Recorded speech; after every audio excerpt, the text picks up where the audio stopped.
Chapter 4 Wangurwil Strong.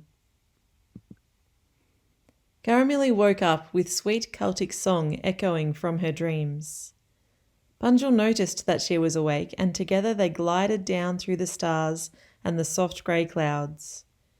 He rested gently on the same green hilltop they landed on the first time they visited Britannia. Again they had travelled through time, but how far through time?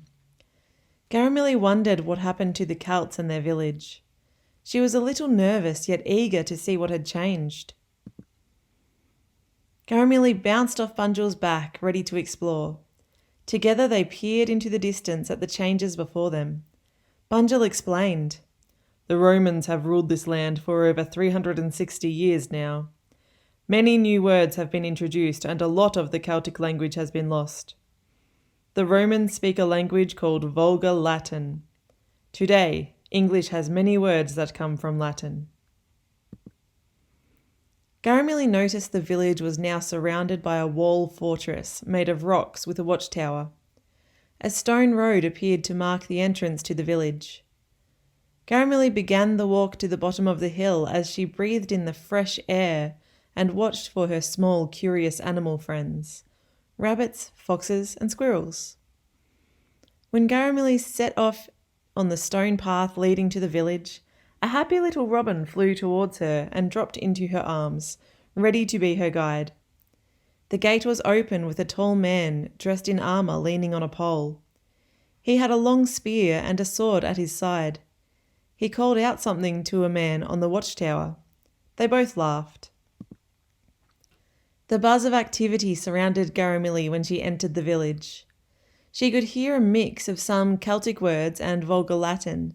This was also confusing. They appeared to be buying and selling food with coins. Some of their clothing had changed, but some looked similar to before. Garamili spotted a group of children running through the street. She followed.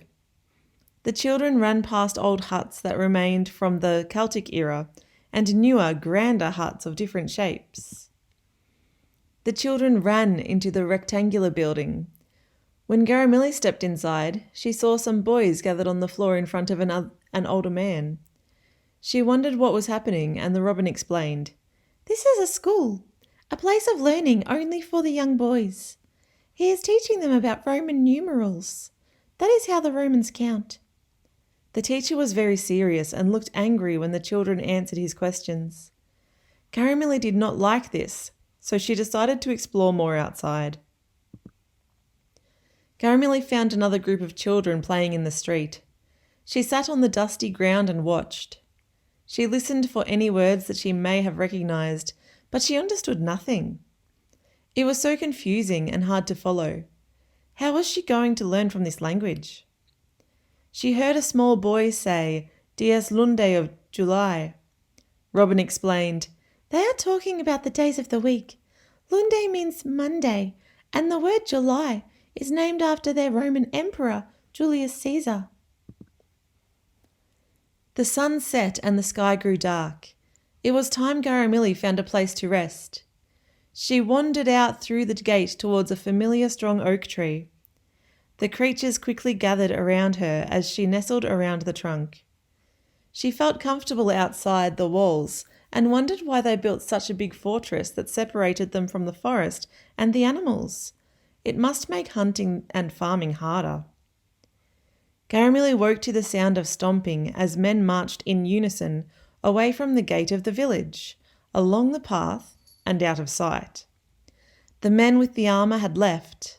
Perhaps that was a good thing. They did attack the first people she had seen there, the Celts. Robin told her, "The Romans are leaving. Their empire is collapsing and under attack by Germanic tribes. They are going home to protect what is left of their country."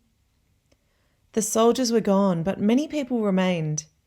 Garamili felt safe with the robin always near, so she spent the next 3 days exploring the village and searching for words that she may learn.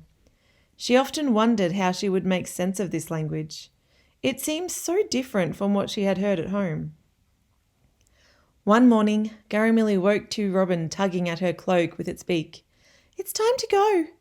She heard a panic in the robin's voice, so, confused and worried, she stood and wrapped herself tightly with the cloak.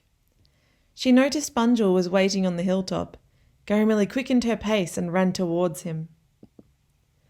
From the hilltop, Bunjil looked out over the village. Garimilli followed his gaze. On the beach were ships with people disembarking. They looked intent on conquering the land. A large and different group of men had arrived. These men also had weapons and looked angry, no, determined. They charged through the village, setting houses on fire. They used their weapons on the people and smashed the stone walls. Garimilli looked on with horror.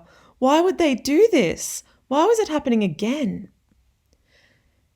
They are the tribes from Germania, called the Anglos, Jutes and Saxons, Bunjil told her. They come from across the seas and they are here to take over the land. They will change the language again. Garimilli climbed onto Bunjil's back and together they flew across the land towards the stars, knowing that they could not stop what was about to happen. She noticed that the animals raced to the forest, away from the danger. Garimilli heard the crash of stone and smelt smoke as it rose into the air.